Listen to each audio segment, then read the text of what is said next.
Game winner shot ni Justin Brownlee sa Ginebra, laban sa game winner shot ni CJ Perez ng San Miguel, na uwi pa sa overtime.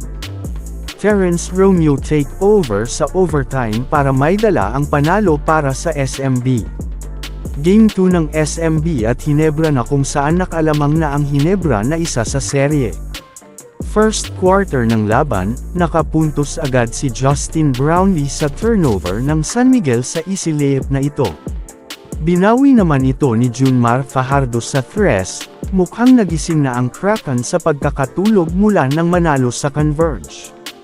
Anuseke ang import ng San Miguel inararo na si Brownlee na kapag pasabot pa ng foul, mukhang dadaanin sa lakas si Justin Brownlee sa laro.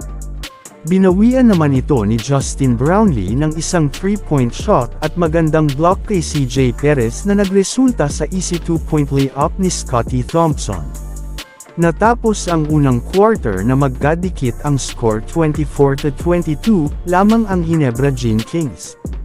Simula ng second quarter, isang magandang acrobatic dunk ni Japot kaso nga lang hindi pumasok. Super Marcio napasok ang unang 3-point sa laro iniwan ng depensa ng Ginebra. Sinabayan ito ng 3-point shot ni TR7, unang lamang ng SMB. Justin Brownlee isang magandang pasa para kay Japot Aguilar na nagresulta sa magandang dunk. Anuseke naman para sa SMB.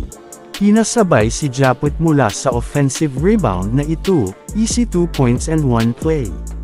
Nagalit si Tim Cohn sa play na ito last 5 second, tinawagan ng offensive foul si Justin Brownlee. Successful ang challenge ni Tim Cohn ngunit credit sa magandang depensa ng SMB, pilit ang tira ni Justin Brownlee sa 4-point line. Natapos ang second quarter lamang na ang San Miguel 51-47. Simula ng third quarter, sinimulan agad sa isang 3-point shot ni CJ Perez. Binawi naman ito sa isang magandang screen ni Japot mula kay JB easy layup. CJ Perez pinasabay pa ang depensa ni JB at Scottie, and one pa sa play na ito. Isang magandang fake 3-point shot pa ni CJ Perez, pinasabay pa si Scottie na pa-timeout na ang Ginebra. Isang magandang pasa ni JB kay Scottie piniklang ang tira na linlang si Junmar, 2 points para kay Scottie. Ngunit buwelong threes ni Joe Devans muntikan na si Scottie ma-injury, isang masamang bagsak mabuti na lang nakatayo pa si Scottie. Natapos ang third quarter lamang ng siyam ang Beerman 85-76. Fourth quarter, puntos mula sa magandang depensa ng Ginebra. Inararo na ni Justin Brownlee ang depensa ng SMB para sa 2 points. Binawi naman ito sa libreng 3-point shot ni TR7. Napa-timeout si Coach Tim Cohn.